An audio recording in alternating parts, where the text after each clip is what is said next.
Buenas tardes a todos, vamos a dar inicio. Hoy es nuestra primera sesión del seminario.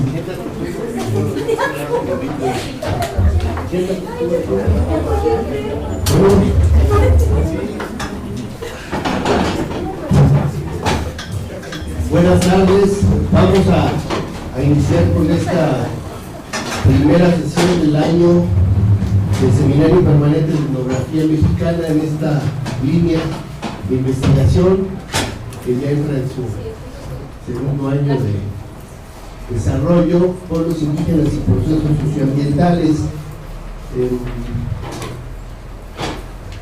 En esta ocasión vamos a tener la participación del doctor Miguel Bartolomé, a quien recibimos con mucho cariño, él por razones que ahora no presentaremos, pero que son del conocimiento de muchos de ustedes. Se distanció del proyecto de manera intencional por situaciones del propio instituto. Él fue impulsor desde un inicio de este proyecto nacional de protección de las regiones indígenas y durante varios años fue integrante del comité académico del proyecto. Tanto Miguel como Alicia nos han participado en el interés de volverse a acercar al proyecto y eventualmente después de que concluyan compromisos que nos van a tener en distintos lugares de América Latina, viajando y impartiendo cátedras, pues eventualmente nos daría mucho gusto que ellos pudieran regresar a integrar un equipo del proyecto nacional, ahora programa nacional. Sin embargo, con mucho gusto aceptó Miguel venir ahora a conducir esta sesión que, de acuerdo al programa que tenemos para el año, girará alrededor del tema de las relaciones interculturales y las territorialidades confrontadas. Miguel ha trabajado ya varios años este tema de la territorialidad, la confrontación de saberes, de perspectivas culturales, el diálogo intercultural, y luego que tendrá mucho que decir para las inquietudes que diversos equipos han planteado en sus protocolos de investigación en lo que se refiere a las distintas maneras de concebir, construir y defender el territorio y desarrollar saberes y conocimientos alrededor del mismo. Entonces, con un agradecimiento muy especial, Miguel, te recibimos, estamos seguros que esta sesión será muy provechosa.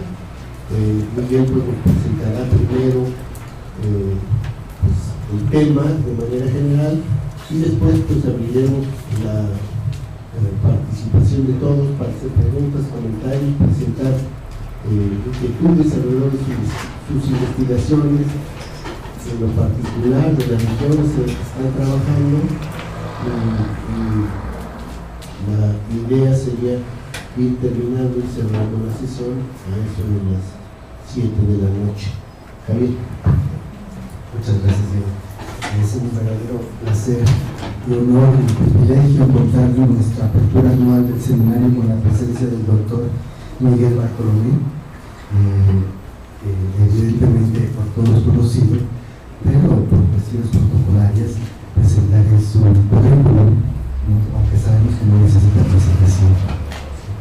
El doctor Miguel Alberto Bartolomé es antropólogo, licenciado por la Universidad de Buenos Aires, maestría y doctorado por la UNAM, profesor investigador titular.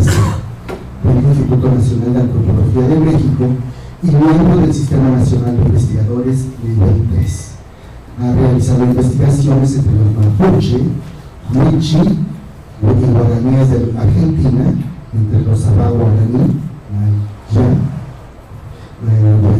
ayureo del Paraguay, entre los chinantecos, mayas, chapinos, nahuas, chochos, izcatecos, mixtecos, oquis y chonteles en México, así como entre los Puna de Panamá.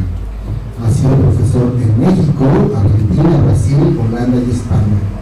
Autor y coautor de 80 ensayos y 23 libros sobre etnología y antropología política. Entre ellos, los más importantes: Gente de costumbre y gente de razón, las identidades étnicas en México, el encuentro de la gente y los insensatos, la sedentarización de los cazadores ayoreo en el Paraguay. Otro de sus obras: Librar el camino, relatos sobre antropología y alteridad, procesos interculturales, antropología política del pluralismo cultural en América Latina, publicado por Siglo XXI, La Tierra Plural, sistemas interculturales en Oaxaca, publicado por el INA. Durante 10 años fue miembro del Consejo Coordinador Académico del Proyecto Etnografía de los Pueblos Indígenas de México, o sea, el nuestro, desarrollado por el INA. Perdón, muchas gracias, doctor. Gracias a ti, gracias. Bueno, buenas tardes a todos. Agradezco al compañero Diego Prieto y a todos ustedes que hayan tenido la gentileza de invitarme a compartir algunas reflexiones con ustedes y a conocer este nuevo edificio de la Coordinación Nacional de Antropología. El tema que hoy nos convoca es el tema de las relaciones interculturales que se manifiestan en las relaciones socioambientales. Es decir, el tipo de estructuración de los sistemas interétnicos a nivel de su manifestación en la confrontación de las diferentes perspectivas y usos del medio ambiente. Y en este caso en específico, lo que nos preocupa es el uso del medio por parte de las sociedades nativas de América Latina y su contraparte, que es el uso del medio por parte de los estados nacionales en América Latina. Esta relación implica una confrontación no solo de lógicas productivas y de lógicas económicas alternos, sino una confrontación de sentidos de vida, de estilos culturales. Incluso podríamos llamarlo también de filosofía de la cultura y por lo tanto de sentidos de la concepción de la naturaleza y de la cultura.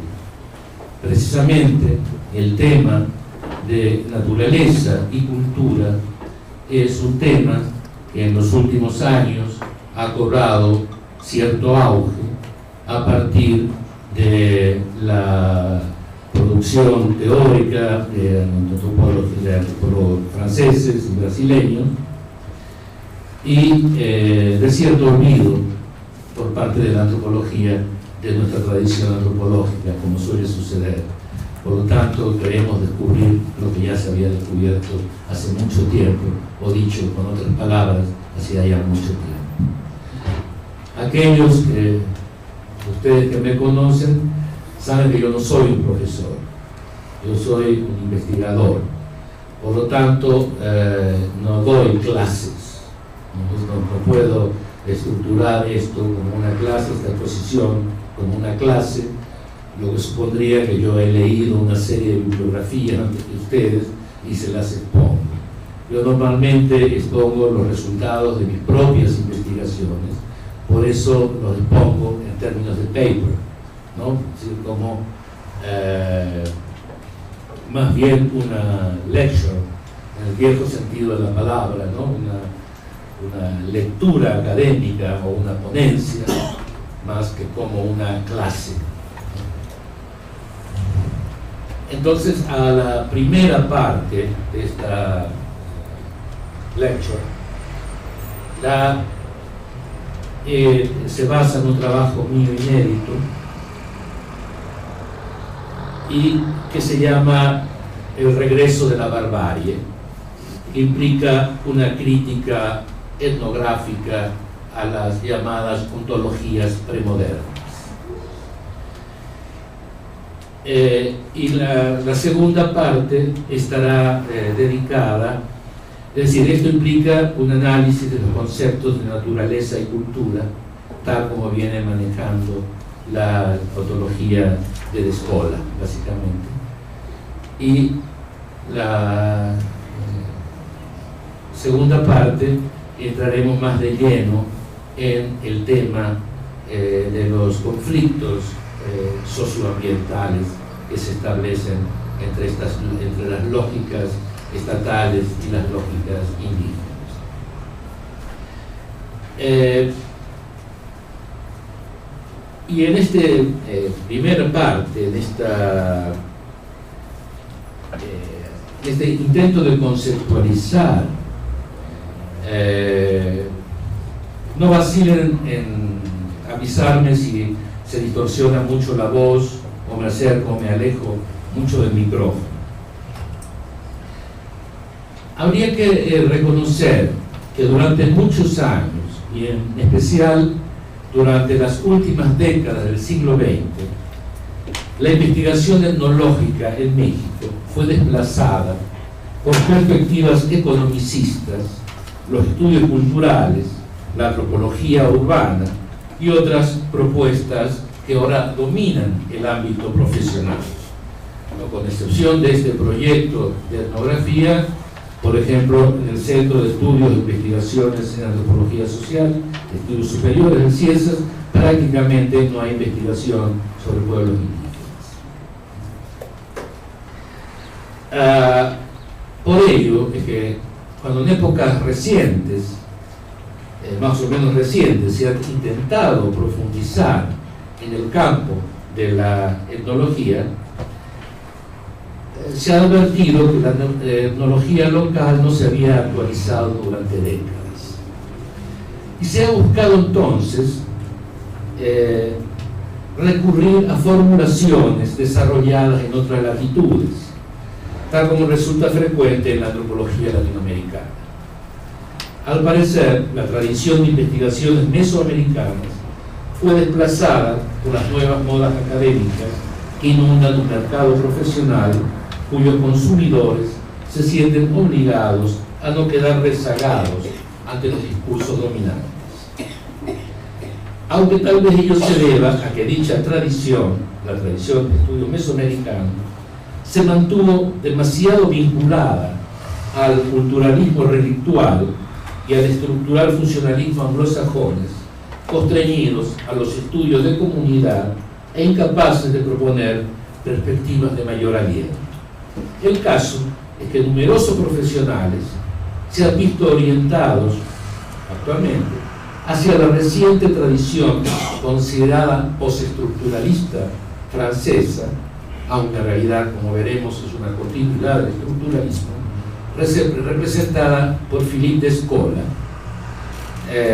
o hacia el perspectivismo del brasileño Eduardo Viveiros de Castro, lo que ha resultado en una hasta ahora apresurada extrapolación de perspectivas y elucubraciones elaboradas en el espacio amazónico al ámbito mesoamericano.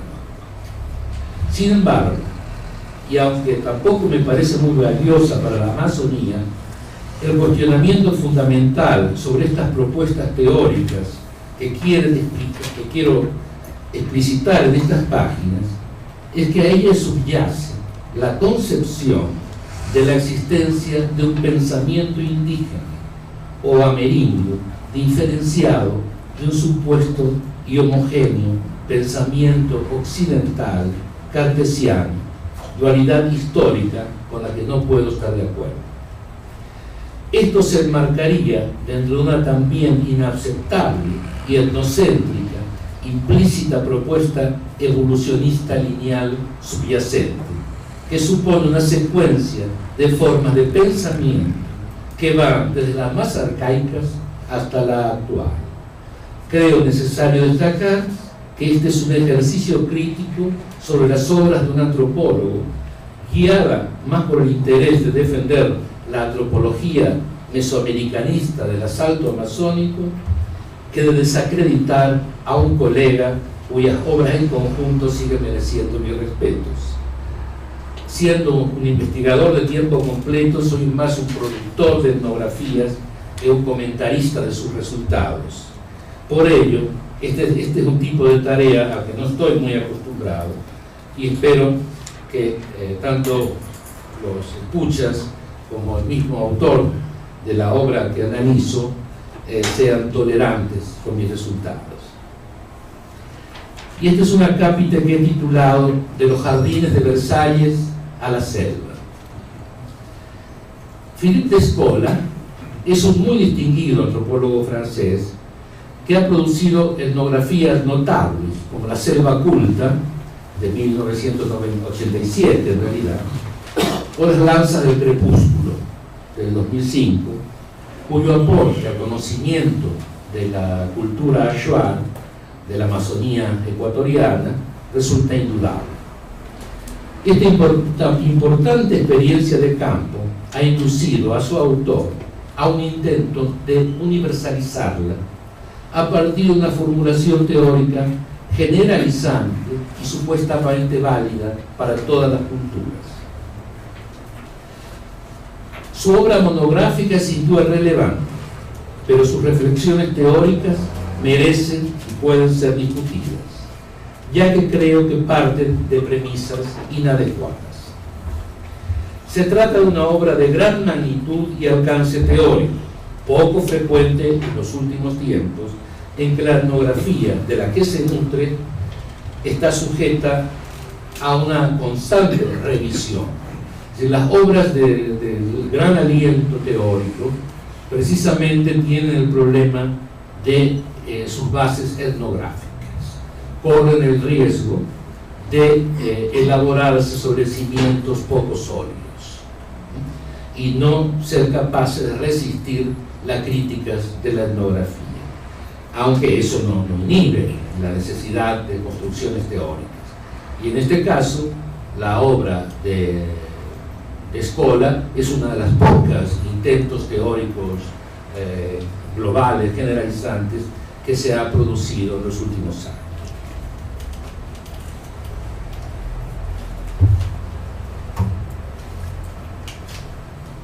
Una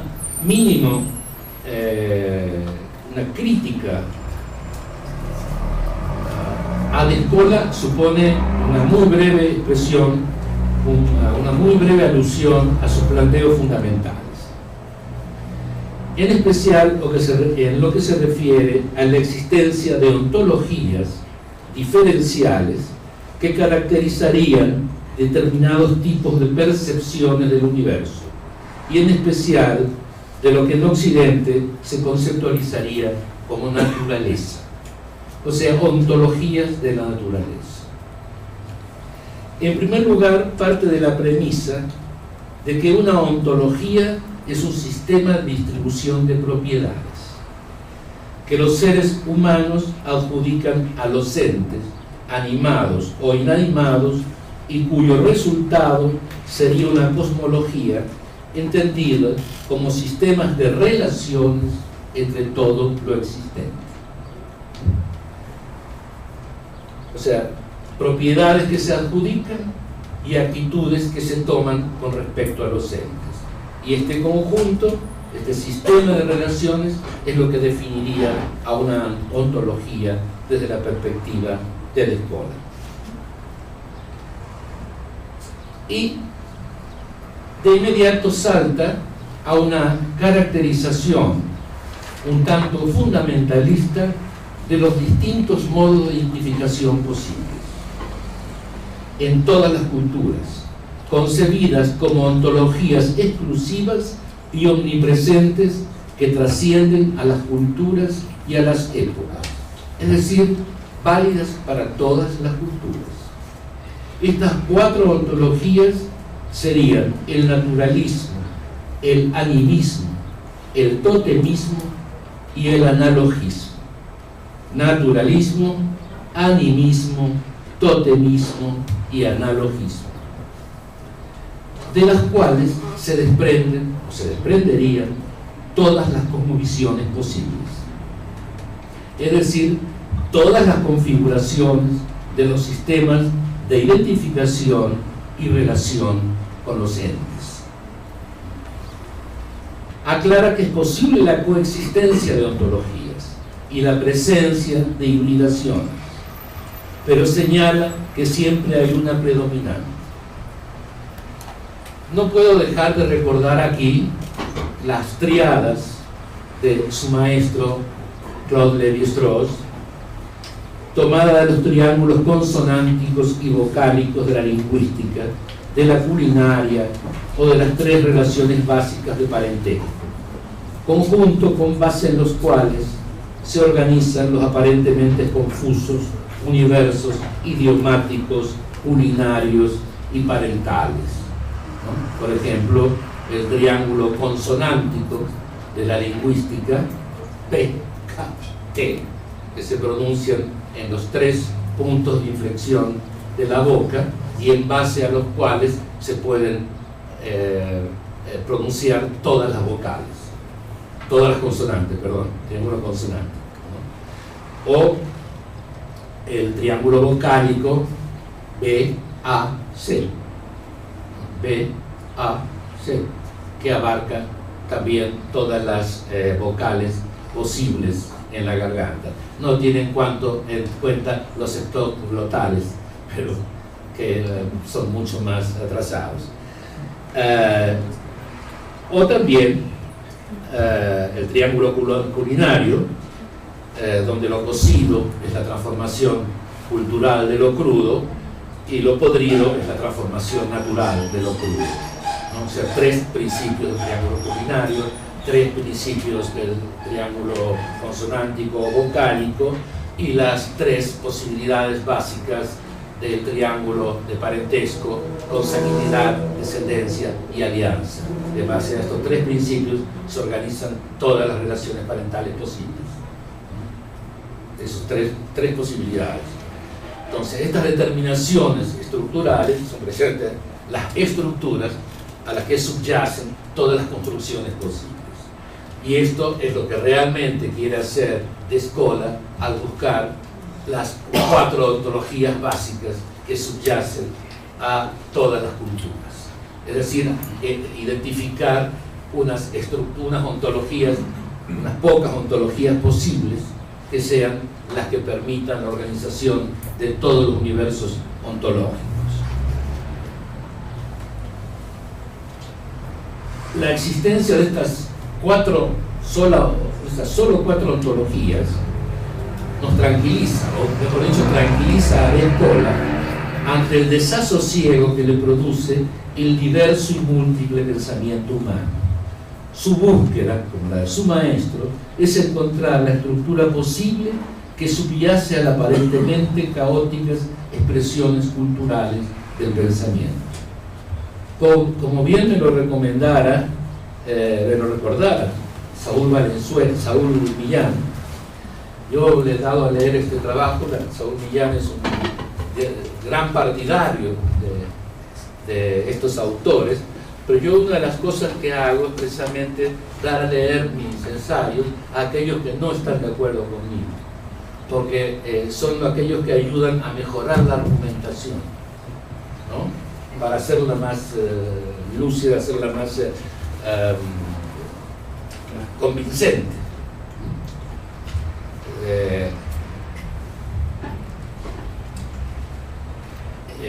Saúl Millán hizo recordar que Descola busca descifrar un sistema de transformaciones basado en un conjunto limitado de posibilidades lógicas, en la estructura. Se trata entonces de un intento de identificar principios de validez universal. Ante ello, ante este intento, no puedo menos que compartir la duda que ese maestro de la duda, que era Jorge Luis Borges, señalaba que, dice, frente a la incalculable y enigmática realidad, no creo que la mera simetría de dos de sus clasificaciones humanas baste para dilucidarla o sea otra cosa que un vacío al agua aritmética.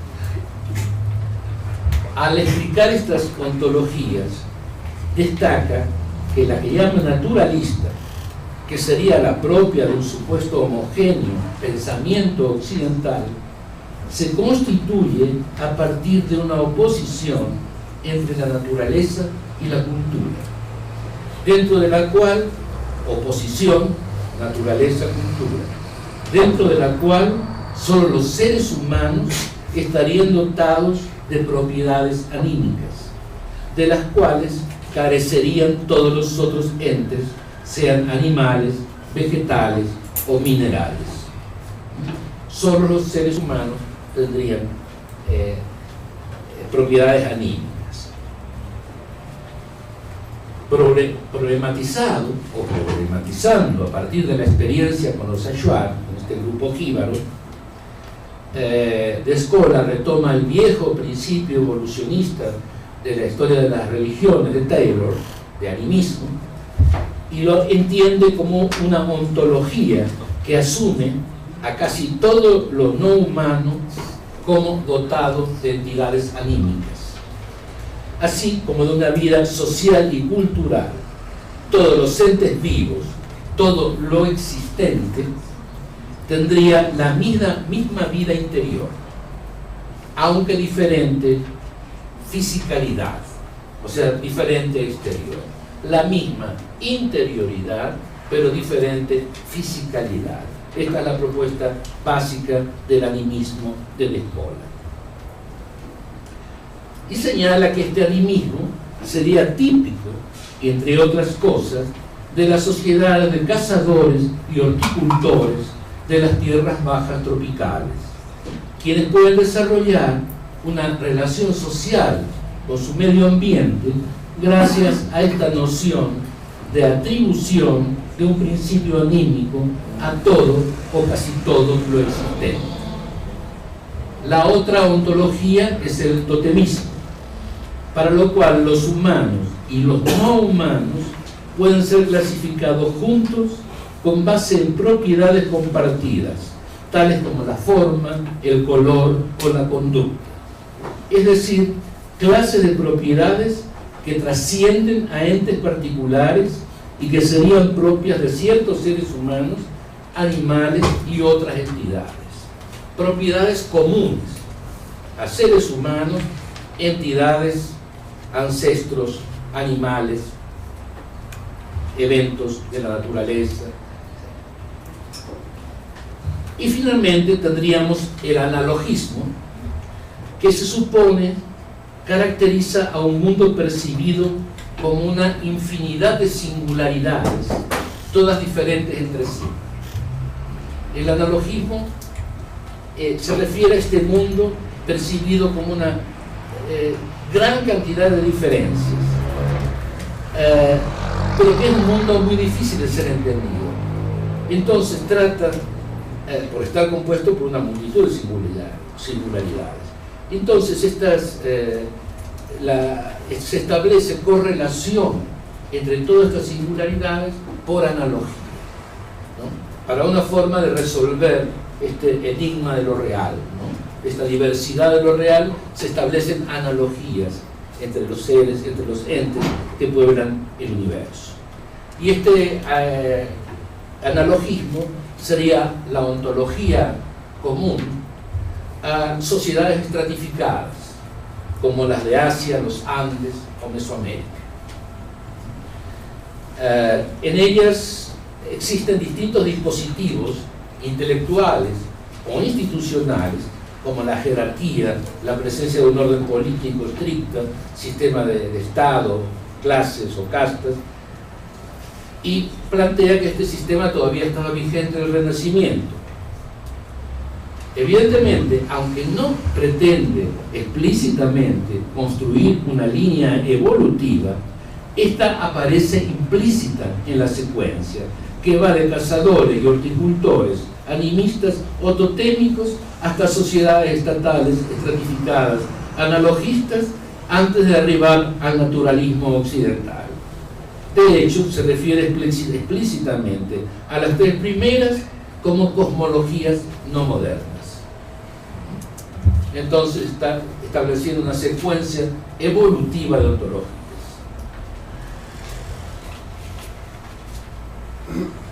A pesar de afirmar lo contrario, y como suele suceder incluso en Lévi-Strauss, las configuraciones ideacionales que construyen las ontologías parecerían ser un tanto independientes de los contextos culturales en los que surgen, ya que pueden ser comunes a pueblos sin relaciones entre sí. De esta manera, las ideas tendrían una vida propia que no requiere necesariamente de bases materiales para constituirse. No pretendo apelar aquí a un materialismo determinista, sino destacar la complejidad de las mediaciones que se establecen entre las sociedades y sus representaciones colectivas. Cuestionar la propuesta de la existencia de un número determinado de ontologías no significa la apología de la singularidad irrepetible,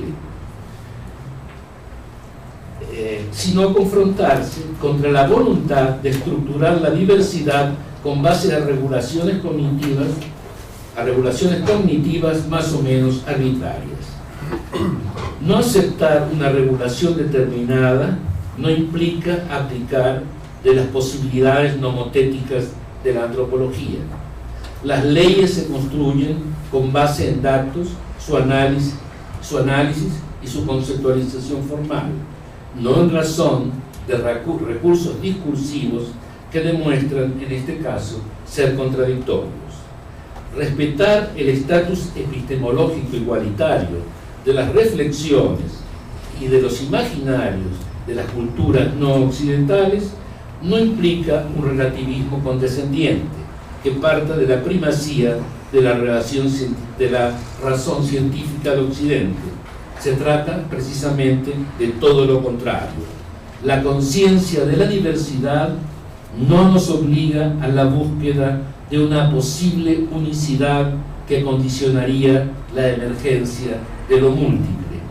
Si asumimos que esos modos de concepción de los entes universales están presentes en todos los seres humanos, pero que predominan en algunas culturas específicas, queda implícita la posibilidad que formen parte natural de las potencialidades cerebrales.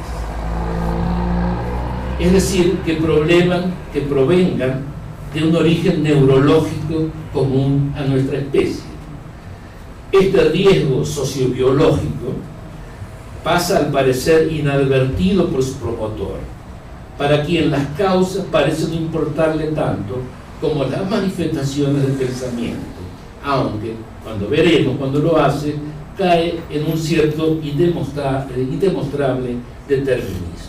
Es decir, advertimos un evolucionismo y un cierto tipo de sociobiologismo no asumido en su perspectiva.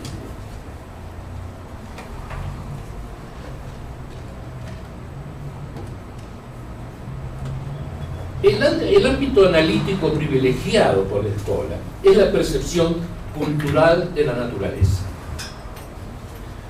lo que le lleva a plantear una compleja y aparentemente novedosa antropología de la naturaleza. De hecho, la escuela tiene la cátedra de antropología de la naturaleza en la École Pratique, en la cátedra que fuera de Lévi-Strauss, de su heredero. y es fundador de esta cátedra de antropología de la naturaleza.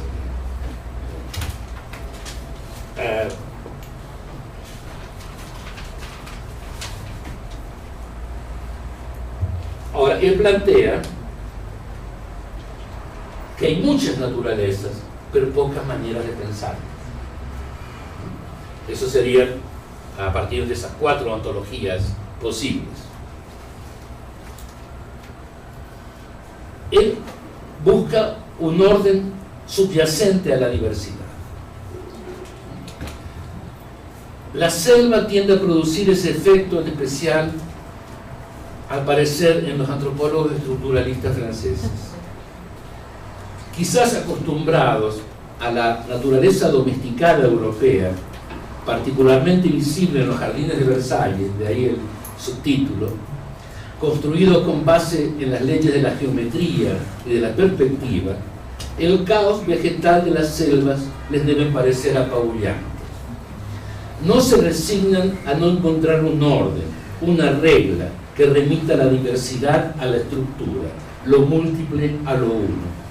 Desde su obra temprana, de Scola, el primer libro de él, sobre los Achuar, la selva culta, su tesis doctoral,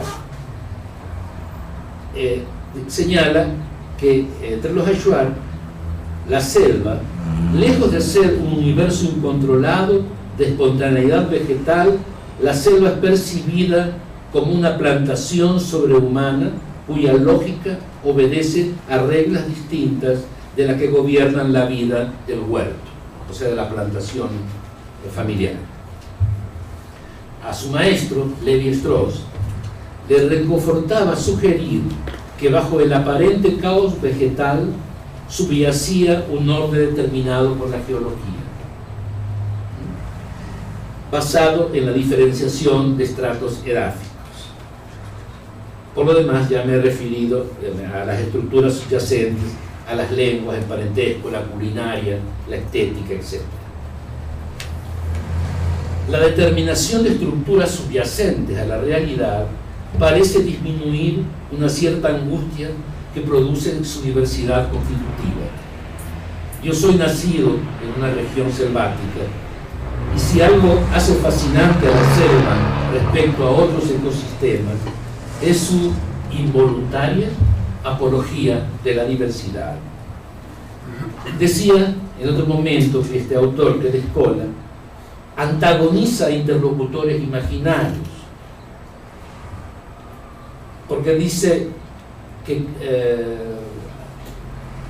busca antagonistas entre aquellos que proponen que cada cultura codifica arbitrariamente un mundo natural no problemático, que en todas partes posee las mismas características que nuestra misma cultura les atribuye. Es decir, que todos los demás creemos que los indígenas perciben la naturaleza como la percibe Occidente.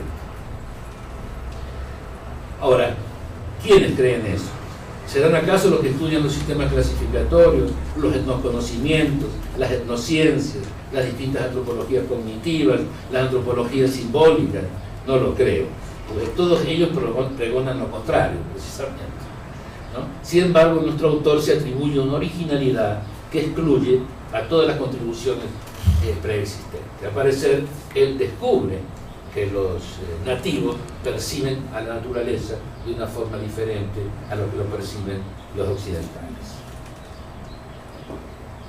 Ahora bien, esto es también una respuesta a la interrogación de algunos estudiantes y algunos colegas jóvenes.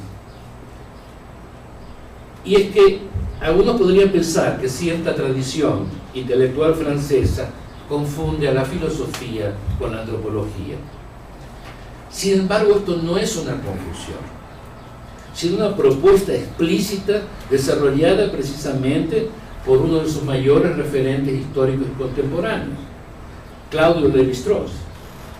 Este autor proponía que la etnografía era un momento descriptivo de las investigaciones, la etnología, el proceso de análisis comparativo, y la antropología, la reflexión filosófica derivada de los resultados de los movimientos previos. Entonces, la relación entre filosofía y antropología es, para la tradición francesa, no un accidente o una legitimación extraña que busca la reflexión antropológica, sino algo dado por sentado de su comienzo. De hecho, el primer grado de Lévi-Strauss es filosofía y el primer grado de Escola es filosofía. Ellos parten de esta vinculación explícita.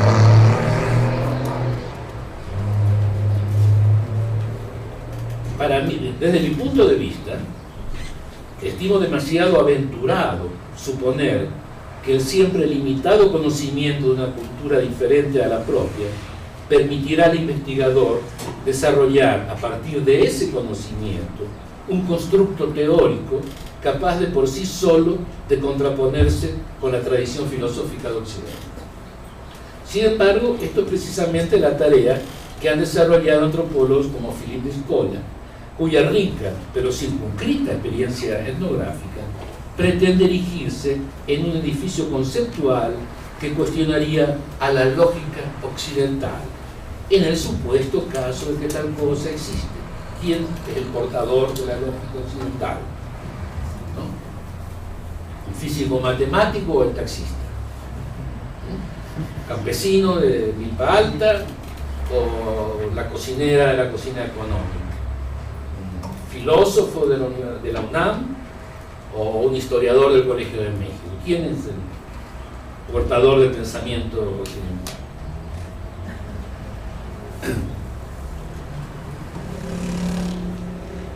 Pero para Descola, las sociedades menores, ¿sí?, como los Achuar, posibilitan al investigador observar o determinar componentes esenciales de todas las sociedades.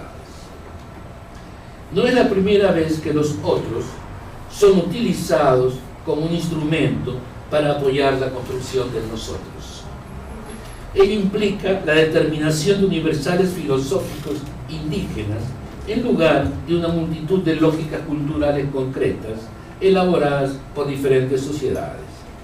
Aunque entiendo que Descola ha sido acusado de irreverente en su medio académico por intentar elevar las ontologías nativas al mismo nivel de la occidental, no me parece que las cosmovisiones indígenas necesiten ser validadas confrontándolas con otras, ya que cada una es legítima en sí misma.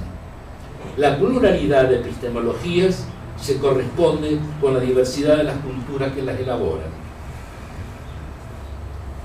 Soy un antropólogo de similar edad que Descola, soy un poco mayor que él. Reuniendo los tiempos, he pasado más de 6 o 7 años de mi vida viviendo en comunidades indígenas, tanto de Argentina como de Paraguay o México, y hace más de 40 años que vivo en regiones interétnicas. Y creo que hay más culturas y etnografías entre el cielo y la tierra que lo que la filosofía puede soñar. Al contrario de lo que afirma Descola, el concepto de la cultura, entendido como un conjunto de relaciones sociales que resultan de la interacción de los individuos con su medio ambiente, no es un concepto nuevo para la antropología. A esto me refería al comienzo. Y en especial para la antropología de las tierras bajas tropicales de América Latina. En estas épocas en las que algunos colegas que olvidan la tradición acumulada por nuestra profesión creen que se ha descubierto que la relación indígena entre la naturaleza y cultura es de índole diferente a la rígida dicotomía occidental, conviene recordar, entre muchos otros etnógrafos, las palabras del antropólogo brasileño Egon Schaden sobre los guaraníes meridionales, escritas hace más de medio siglo. Decía el doctor Schaden en 1959: la tradición mítica se traduce por consiguiente en una interpretación de la naturaleza en términos de vida social. El primitivo concibe a la totalidad del universo como una interacción de fuerzas personales comparables a las que se manifiestan en las sociedades humanas. 60 años después, un francés dice lo mismo y todo el mundo cae desmayado.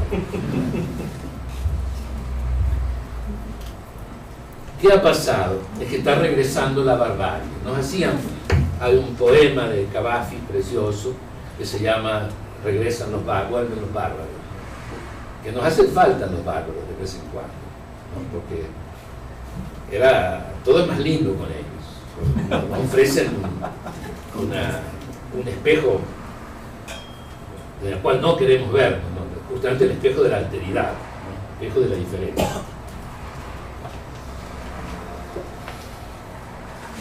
Y este fenómeno, este tipo de antropología como la que me Escola,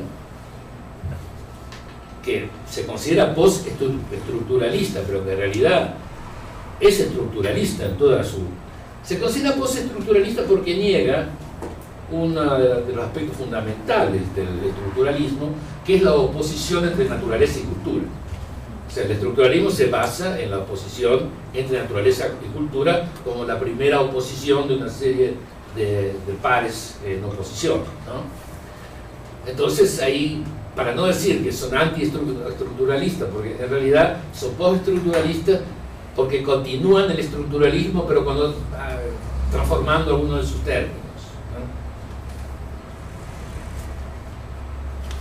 Pero esto nos retrotrae en realidad a la antropología de los comienzos del siglo XX. Me refiero a la propuesta implícita o explícita de que existiría una especie de mentalidad o estructura de pensamiento propia de los pueblos primitivos, que daría lugar al desarrollo de particulares sistemas cognitivos y perspectivas ontológicas, guiadas por un pensamiento mítico o pensamiento salvaje, ajeno a la paradigmática lógica de la razón occidental. Así, actores actuales como Eduardo Viveiros de Castro nos puede hablar del perspectivismo, aunque quizá con cierta ironía, del alma salvaje de los amerindios. La inconsistencia do alma salvaje se llama su obra al respecto. Incluso del pensamiento de los salvajes, adjudicando una estructura singular, por ejemplo, a nivel de la relación entre lo continuo y lo discreto. Por su parte, Philippe de Escola identifica a los sujetos de sus escritos como los salvajes con una naturalidad pasmosa, quizá influenciado por su reedición de la antropología de Taylor, ¿no? Que había propuesto al animismo como la etapa inicial dentro de su historia de la religión.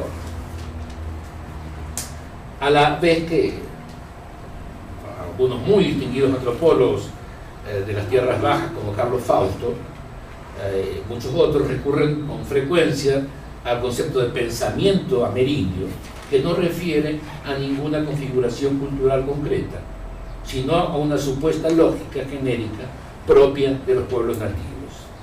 Se construye así la teoría de un pensamiento a partir de una sofisticada y a veces poca justificada elucubración intelectual que al parecer se puede dar tanto entre cazadores como entre agricultores. Dicha lógica se opondría al supuesto objetivismo occidental que en realidad, y como lo apunta un comentarista de la obra de Escola, Álvaro Pasos, un antropólogo español, correspondería más bien al pensamiento teórico y científico y no a los procesos sociosubjetivos propios de los no intelectuales occidentales, ¿no? Nosotros tendemos cada vez más a adjudicarle intencionalidad a las cosas, ¿no? Si nos tropezamos con un objeto, decimos maldita mesa, ¿no? Como si el objeto hubiera tenido una intención hacia nosotros, ¿no? Aparte de computadora inteligente, teléfono inteligente, ¿no? Nos relacionamos con objetos a los que le atribuimos intencionalidad, ¿no? Le atribuimos voluntades, intencionalidad de distintas formas.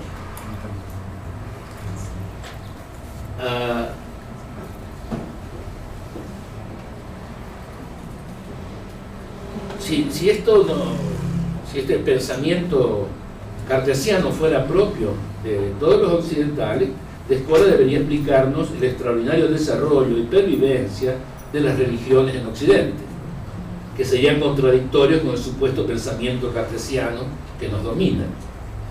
El siempre implícito etnocentrismo de Descola piensa la tradición filosófica humana en términos de la tradición del pensamiento europeo, a partir de sus raíces grecorromanas. O sea, la tradición no empieza con los egipcios o con Babilonia ni nada por el estilo, sino empieza con los grecorromanos. La historia del Occidente, la historia de la humanidad es la historia del Occidente. Buena parte de la humanidad queda fuera de este humanismo restrictivo.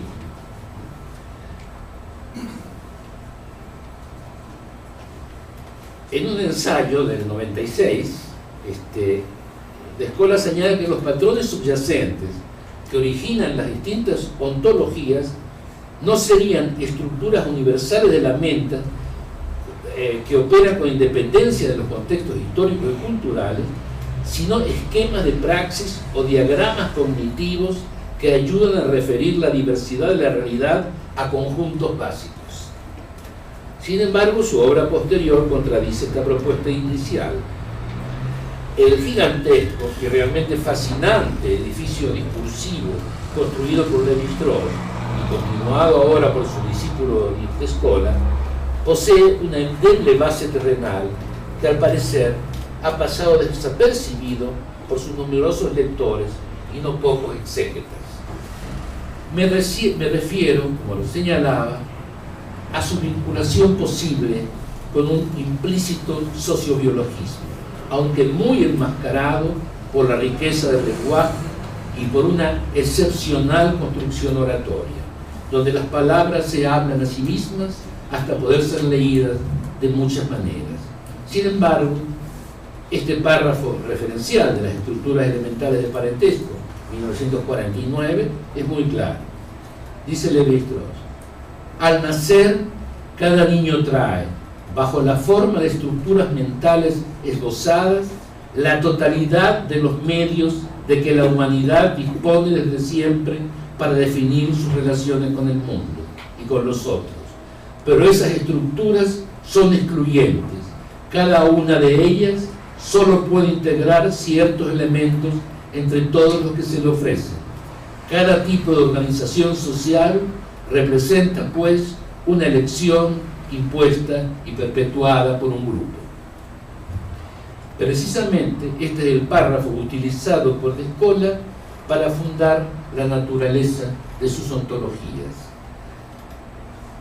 pero señalando que estos medios que la humanidad dispone desde siempre no se reducen únicamente a estructuras mentales innatas, SIC, sino que consisten sobre todo en una pequeña cantidad de esquemas prácticos interiorizados que sintetizan las propiedades objetivas de toda relación posible con los humanos y los no humanos. Yo no tengo ningún prejuicio en contra de la sociobiología. Estoy de acuerdo en que los adultos de mutuo acuerdo y de manera responsable practiquen la sociobiología. No tengo ningún problema. La acusación de sociobiologismo es un poco fuerte y requiere ser matizada. Reconozco que para el estructuralismo el pensamiento es siempre racional y que la naturaleza de esta racionalidad se debe a su universalidad y no a un equipo neuronal. Sin embargo, no creo posible aceptar entelequias tales como las predisposiciones permanentes del espíritu humano a las que alude. Lo mínimo que se puede solicitar en este caso es algún tipo de evidencia que justifique la identificación cerebral de esas estructuras mentales esbozadas e innatas, que serían una suerte de matriz originaria de los hábitos. ¿No sería más simple señalar que se trata de la internalización de las normas, como la antropología lo señala desde 1930? ¿De dónde surge la aceptación acrítica de que las ontologías provienen de estructuras de pensamiento que prefiguran los modelos conceptuales? ¿Es posible que el poder del discurso construya la realidad a la que alude? Al parecer, vuelve a ser necesario reseñar la antigua polémica referido a la existencia o no de una mentalidad prelógica que la estructurada obra de Lucien Levy-Bruhl pretendió adjudicar a los llamados primitivos, quienes serían supuestamente poseedores de una arcaica estructura de pensamiento definido por la afectividad, la participación mística y cualitativamente distinto de la nuestra. ¿De quién? ¿De cuál nuestra? Teóricamente caracterizada por el predominio de la lógica. Desde Marcel Mauss a Franz Boas, numerosos antropólogos de la época cuestionaron su caracterización de la mentalidad prelógica, de Levy-Bruhl, ¿no? Aunque ésta se abrió paso subrepticiamente en autores más actuales, como el mismo Lévi-Strauss y su pensamiento salvaje de 1964. A pesar de que en su ensayo póstumo, los cuadernos póstumos de Levy-Bruhl, él mismo se repitiera del concepto de la mentalidad prelógica.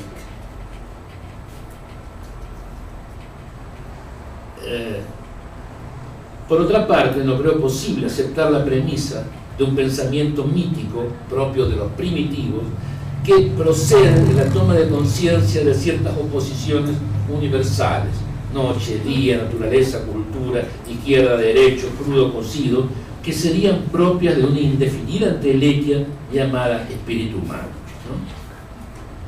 Se plantea así la existencia de un pensamiento binario que solo puede percibir la realidad con base en su naturaleza constitutiva. Esto no es solo arbitrario, sino también una falacia construida por el observador externo. Toda realidad es factible de ser binarizada, pero eso no significa que sea binaria de por sí. Es el sujeto el que construye lo binario de la realidad. Si tú dices que Hitler y Mandela son opuestos, eso tiene que ver cómo tú definas a Hitler o a Mandela, porque si eres nazi, Hitler te va a parecer muy bien. Entonces tú primero tienes que definir los términos de la realidad y en base a algún criterio, y después señalar si hay una oposición. Hablar, por ejemplo, de la relación de la noche con la sexualidad puede estar muy bien en Francia, pero en mi estado somos todos hijos de la siesta.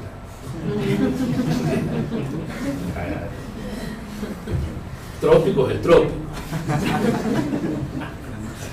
Sé que hay, establecer esa relación tiene que ver con un determinado estilo cultural, una determinada forma de vida, ¿no?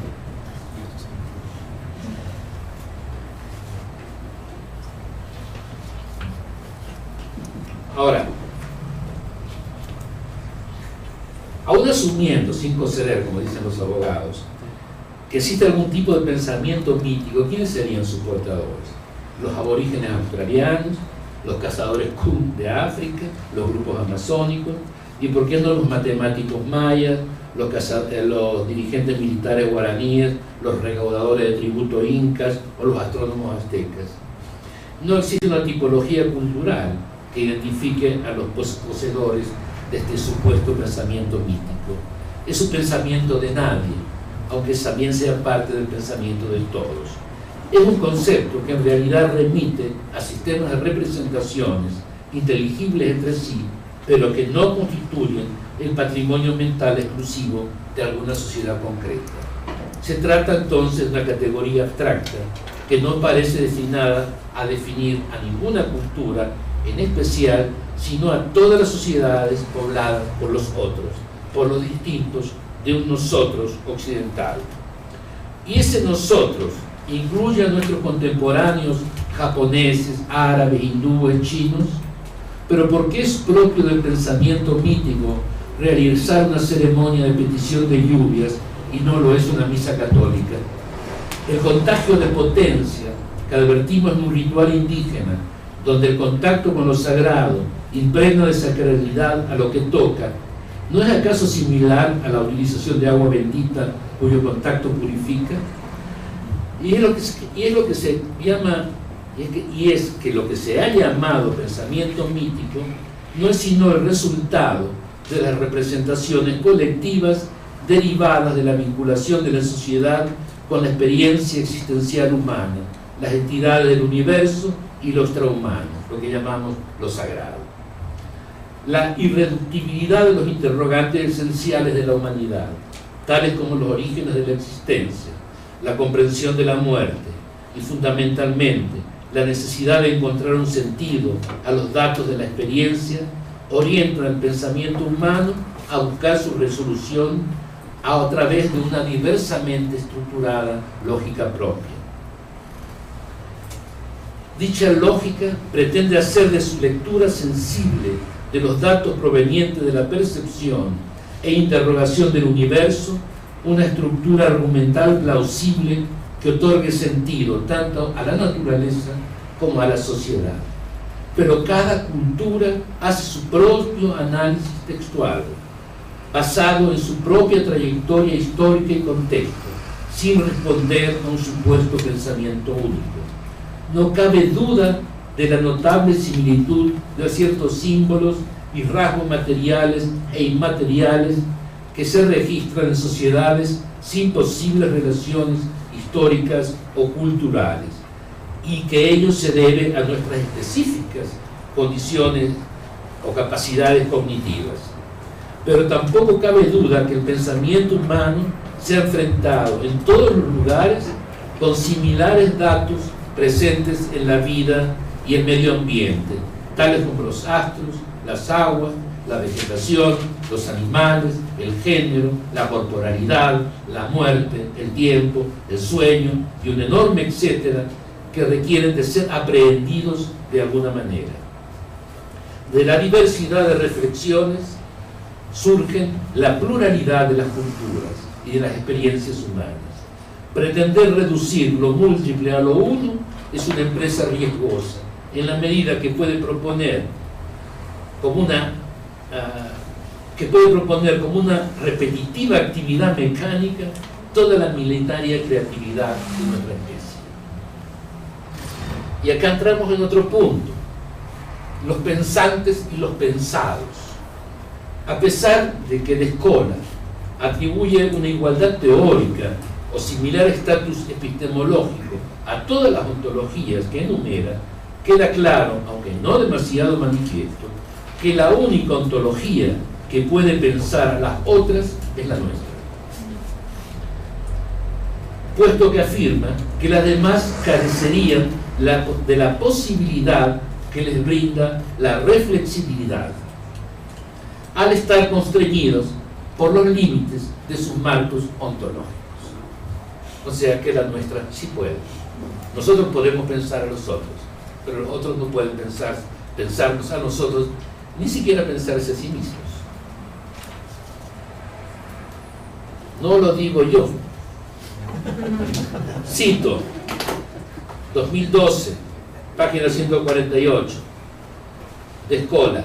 ¿Cómo no advertir, empero, que las prácticas y los comportamientos observables en el seno de una colectividad exhiben una regularidad, una permanencia y un grado de automatismo que a los individuos involucrados les cuesta la mayoría de las veces atribuir a sistemas de reglas instituidas?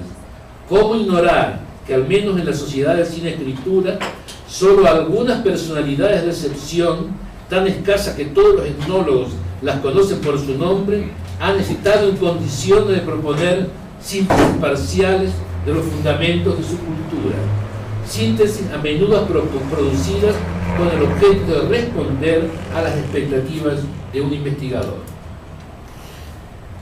La escritura de la Escola se produce en un vacío dialógico. Los sujetos de sus discursos están incapacitados para responderle, ya que por otra parte no lo conocen.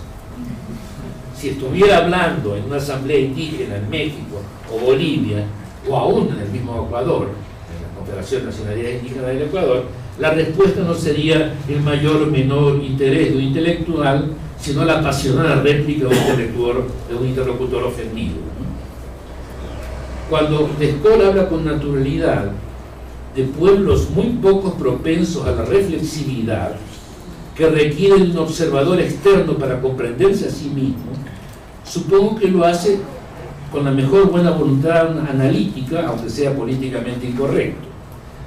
Parte del erróneo supuesto de que el pensamiento reflexivo es una propiedad común a todos los individuos que forman parte de la llamada tradición occidental, y no solo de unos comparativamente muy poco pensadores. Pero al mismo tiempo, ¿cómo saber si su lectura de esa cultura, que necesitaría objetivarse a sí misma desde el exterior, no es una caricatura o una falsificación impuesta por los compromisos y prejuicios intelectuales, teóricos y subteóricos del objetivador? Me parece demasiada arrogancia para nuestra profesión adjudicarse la capacidad de dar conciencia objetiva a los inconscientes de sí mismos, en especial cuando la experiencia muestra que tanto estructuralistas como postestructuralistas producen generalmente diferentes lecturas de los mismos datos. Habría entonces tanta objetivación de una cultura como investigadores que la interroguen, ya que suponen una lectura específica y condicionada de una subjetividad generalmente no manifiesta.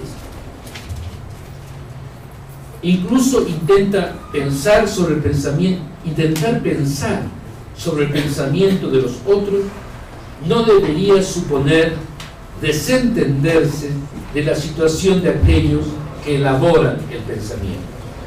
Esto sería un buen recordatorio para aquellos colegas que ahora, y por influencia de un exceso de etnología y abrumados por la necesidad de interpretar y sobreinterpretar, están muy preocupados por las almas de los indígenas, sin manifestar demasiado interés por el destino de sus cuerpos, sometidos a la expansión de las compañías mineras y petroleras. Muchos otros, seguidores de las nuevas líneas teóricas que dramatizan los conflictos anímicos cósmicos, dedican su interés profesional a las llamadas cosmologías predatorias de algunas culturas, sin reparar demasiado en la brutal depredación medioambiental a la que están sometidos dichos pueblos por parte de estados y compañías privadas.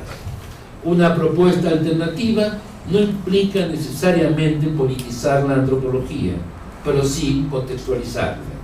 Que la cultura occidental haya pretendido y pretenda pensar a la humanidad en su conjunto y establezca una distinción universal entre la naturaleza y la cultura no supone una pretendida ontología universalista, sino una percepción derivada de una historia cultural específica cuyos resultados se proyectan hacia las otras culturas sin que ello implique otorgarle el privilegio de una reflexividad exclusiva.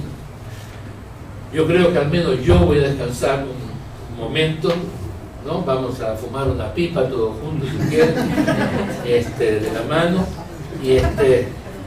y regresamos en 10-15 minutos. Gracias.